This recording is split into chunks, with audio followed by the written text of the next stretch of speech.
I can use my powers even without a camera. What?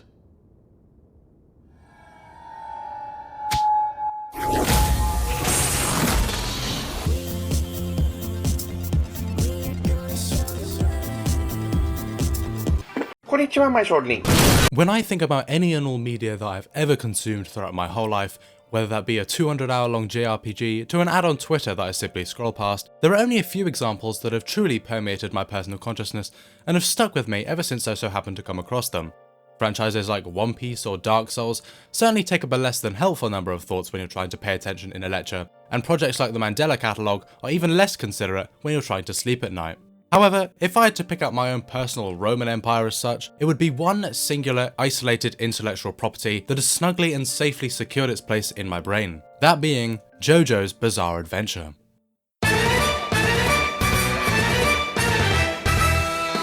JoJo's Bizarre Adventure is an anime and manga series from industry legend and gorgeous man Hirohiko Araki, and is somewhat unique for the medium. Rather than having one continuous story told over literal decades, every now and again, JoJo's will pull a Doctor Who and regenerate itself in the form of a new story, complete with new characters, settings, abilities, or even reality.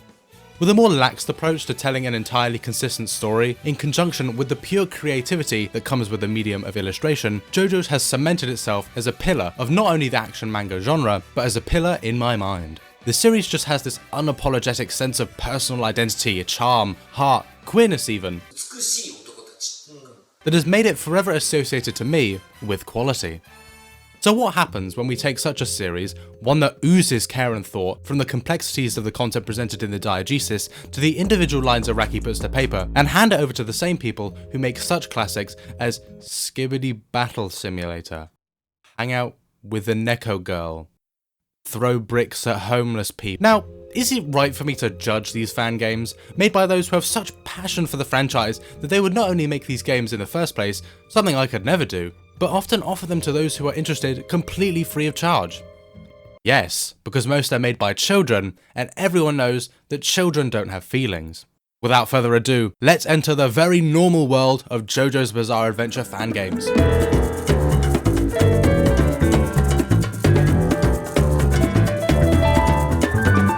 Now I've decided to split this idea into two whole videos, each focusing on the two most mainstream avenues for JoJo's fan-related games. First and potentially most out there is GameJolt, the pinnacle of amateur game distribution and exhibition. Now I'll admit, I don't have a whole lot of expectations for what I'm going to end up seeing. My process is simple. I type in JoJo's and download whatever catches my eye. The second video, provided I get to it, will focus entirely on JoJo's fan games presented on Roblox, where I'm hoping the quality of the games will be much higher, but where the scumminess that the site is known for runs rampant. First up on my hit list is a project titled JoJo's Bizarre Adventure Ultimate Fight. Simple, humble, and effective. And hey, the .exe file calls it a remake. I'm expecting the height of quality. Presentation was clearly at the forefront of this man's mind. You'd think that the low-resolution, wallpaper engine tier background images would detract from the experience, but I like to think of it as the game once again putting forward a more humble attitude before wowing you with its excellence. This is a remake. I pray to God I never find out what the original looks like. The first thing we're presented with is a graphics preference, just like all AAA games, except this one is special. This one changes absolutely nothing, nor to my knowledge does the dynamic resolution option do anything. I will give it a pass, however, because the clicky sound just makes me smile. Naturally, I select the cinematic settings because I am in fact a gamer, and am subsequently meted with this. Now this is art. Placeholder text, glitched icon, don't look that up with other people around, and all functionally useless. After that pleasant detour, we select the number of players. Okay, 1. I'm seeing double here. Okay, let's try that again. I'ma just press play.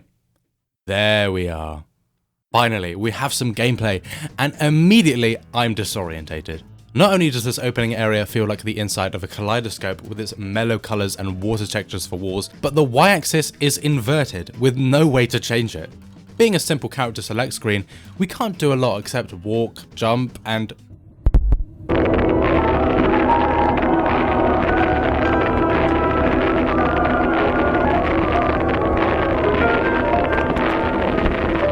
Now what's especially fantastic about what you're seeing is this was most likely an intentional mechanic, unfinished like everything, but intentional nonetheless.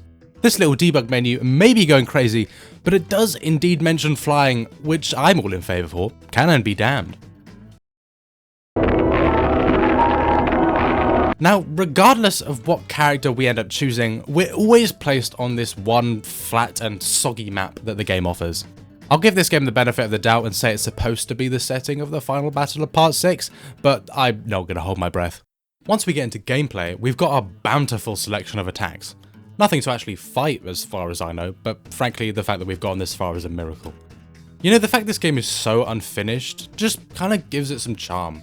The visible hitboxes, placeholder objects like this giant bullet slowly flying out of Jotaro's hand, the janky and inconsistent audio.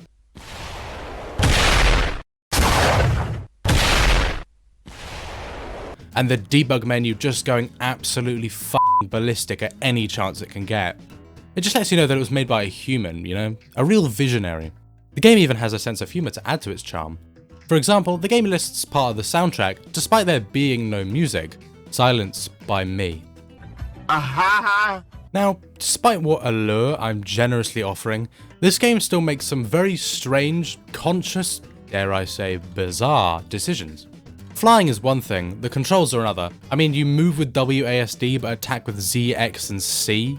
But the most ridiculous, probably petty on my behalf, is the fidelity of the game compared to the show.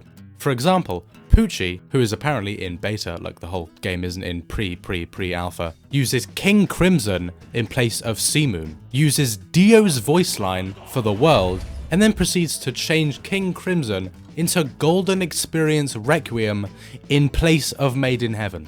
All that, and the universe reset actually works pretty well. Just ignore the audio.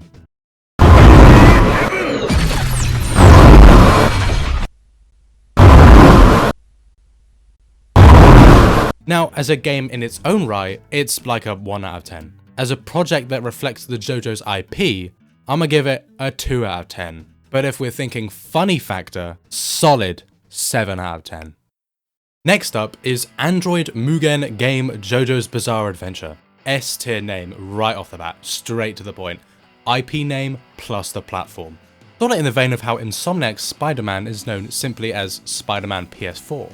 And that game is fun. Now, one thing we must all understand about the nature of GameJolt as a platform, other than its amateur and newcomer friendly appeal, is that its plagiarism is a known and apparently widespread issue. And when it pertains to JoJo's, the primary victim of such plagiarism is the official arcade game from the late 90s. Don't get me wrong, a lot of these supposed rip-offs do add to the original in some way and have carved out their own unique space next to it. Others do not. Whether this game falls into either category, I'll leave up to you to decide. What helped this game stick out in and amongst all the others was this gorgeous thumbnail. Look at it, it's disgusting. I love it. As I boot up the game and see that glorious Sam Raimi Spider-Man kind of font, all I can think of is how loud this menu music is. Oh brilliant, the options menu changes nothing. That's better. Well, Part 9's looking a bit different. Now, compared to the previous game, this entry on the list offers a goldmine of content. Credit where credit is due, everything a fighting game needs is here.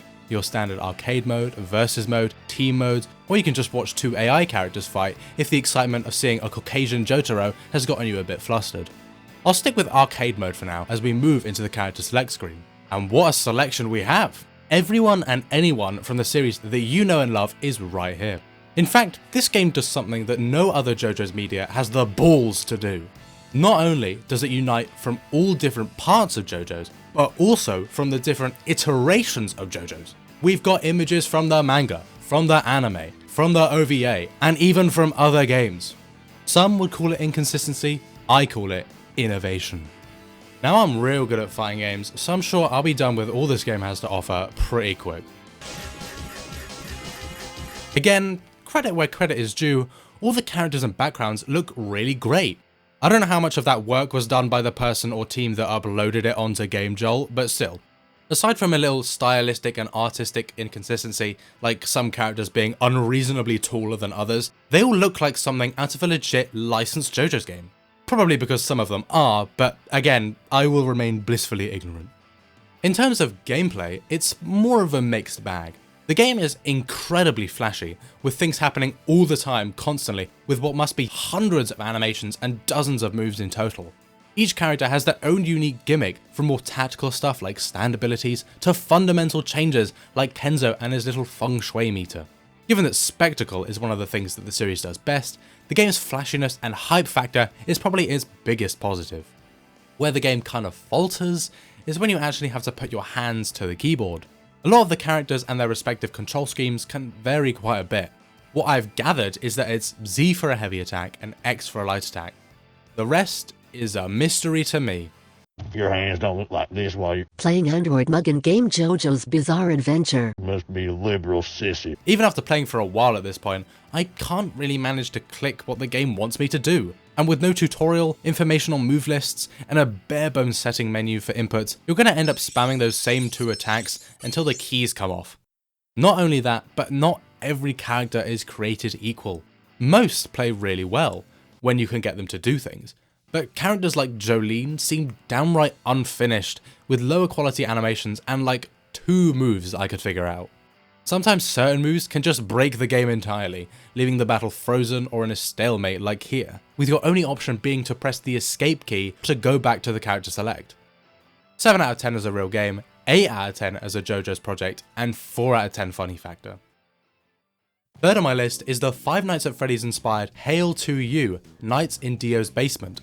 A relatively simple game in comparison to the others, and the first and only one to present us with any kind of story.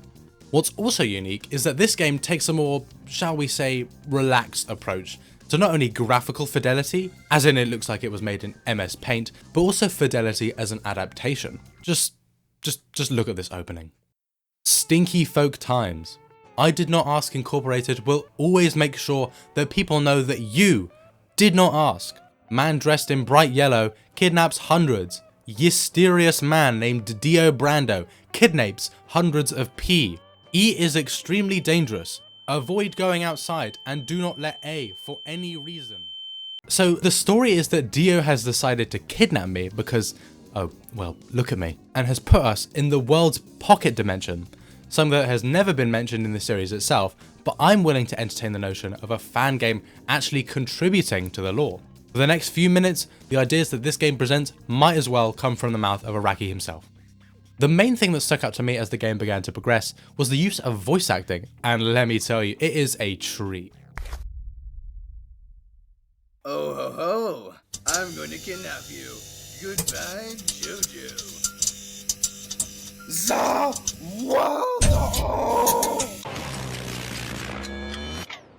When the game begins and we're given control over our character, it's more or less what you'd expect from a FNAF clone. We've got lights, vents, a camera system, iconic. When it comes to actually trying to survive against the foes the game presents, much like the previous game, I don't really know what I'm doing. I'm no FNAF aficionado by a long shot, so forgive me for not being hyper efficient in my gameplay skills. But I just don't understand what the game wants me to do to survive, not helped by the lack of any real instruction from Dio, who's replaced the role of phone guy. Oh ho, Mr. Joestar. I have pulled you into one of the world's pocket basements. Frankly, I don't really know what tutorials would help, considering the game's shitpost style of presentation makes everything completely unclear in what to keep an eye out for. Take this screen for example. What is this?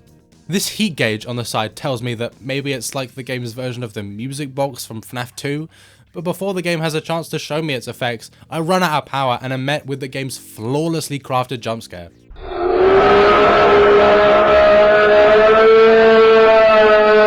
Now, obviously this game's appeal is not one of genuine quality, but rather aesthetics. This game oozes that shitty fan game charm. It's a perfect encapsulation of what I think of when I imagine a typical GameJolt fan game. It's got a lot of brain rot humour, clear passion for both JoJo's and FNAF, and a rebellious disregard for the conventions of art direction and game design. A true avant-garde masterpiece. 2 out of 10 as a real game, 8 out of 10 as a JoJo's project, and 8 out of 10 funny factor.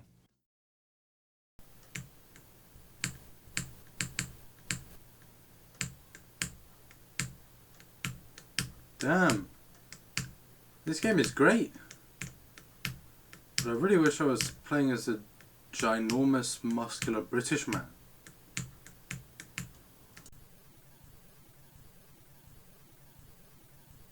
Our final game from GameJolt is JoJo Bizar with 1R, Eventeri in Dio Dungeon. And much like the previous games on this list, is simply a modified version of a specific game genre or subgenre that already exists with a JoJo's coat of paint. This time, it's the rage game subgenre. I'm not playing this game.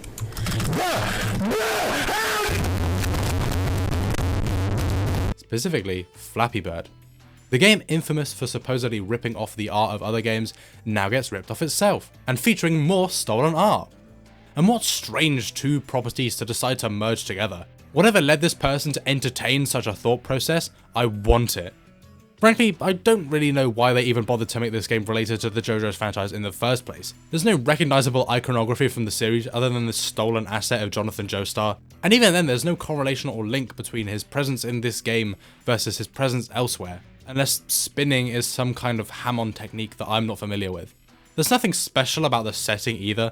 The background could be from any game with a more gothic setting, and the game keeps blaring the first opening in my ear non-stop, restarting every single time I die. Now, much like the nature of app games like Flappy Bird, this game focuses on immediacy. You open up the game and without any kind of menu or establishing information, the game begins. Obviously being a clone of a game that already exists. This game's complexity doesn't extend beyond the skills taught in a year 6 computer science class, but hey, it's more than I can do, so I'm gonna give it a shot.